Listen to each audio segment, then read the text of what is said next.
लोग कहते हैं नारियों का अपना कोई घर नहीं होता। लोग कहते हैं कि नारियों का अपना कोई घर नहीं होता, लेकिन साहब सच कहूं तो नारियों के बिना कोई घर घर नहीं होता। आप देख रहे हैं आशा सुमन स्टडी चैनल और मैं विकास कुमार उपाध्याय।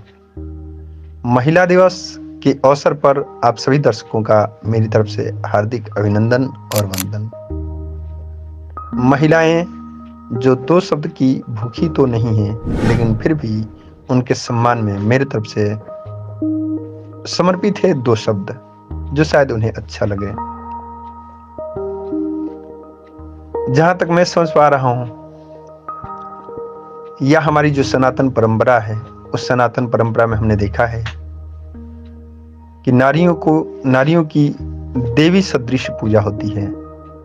यदि आपको विश्वास नहीं आ रहा हो तो आप नवरात्रि में दुर्गा पूजा को जरूर देखें। वहां पर हम कन्याओं का भोज कराते हैं और साथ ही साथ उन्हें यथावत सामग्री देकर उन्हें विदा करते हैं। माँ के रूप में उनकी पूजा करते हैं। इतना ही नहीं, माँ के रूप में कही जाने वाली माँ गंगा की पूजा, भारत माता के रूप में हमारे देश की पूजा, पर्वतों पहाड़ों के साथ साथ शक्ति स्वरूपा प्रकृति की पूजा हम लोग समय समय पर किया करते हैं।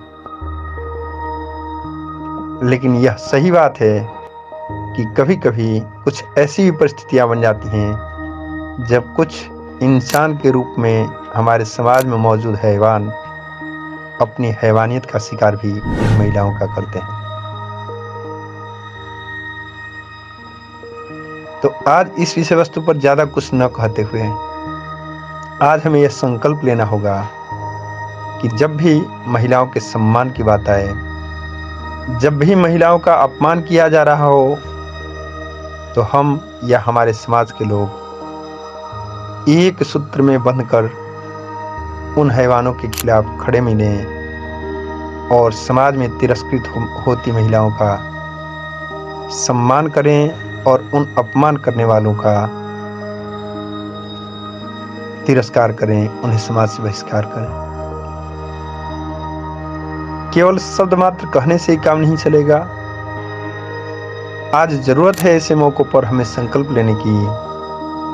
आइए दोस्तों, हम मिलकर के संकल्प लेते हैं कि जब भी महिलाओं के ऊपर कोई अत्याचार होगा, जब भी महिलाओं के समक्ष कोई समस्या आएगी, हम सभी पुरुष मिलकर एकजुट होकर उस नारी के स्वाभिमान के लिए तत्पर मिलेंगे और उस नारी की समस्या के समाधान के लिए सदैव तत्पर मिलेंगे और उनकी समस्याओं का निवारण करने के लिए वचनबद्ध होंगे।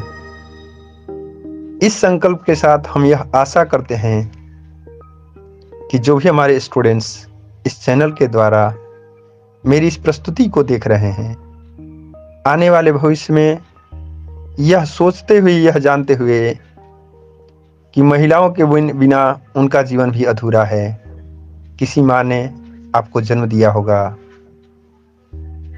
घर की किसी लड़की ने आपकी कलाई पर राखी बांध करके आपकी हाथों को सुशोभित किया होगा, और एक ऐसा समय आएगा जब कोई पत्नी बनकर आपके जीवन को आगे बढ़ाने में, आपके जीवन के उत्थान के लिए पग पग पर आपका साथ दे रही होगी।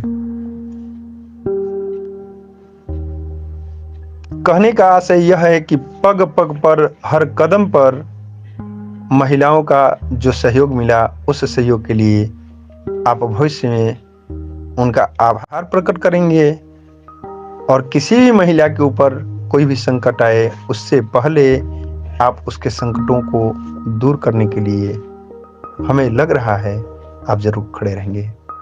इसी आशा और उम्मीद के साथ मैं अपनी वाणी को विराम दूंगा।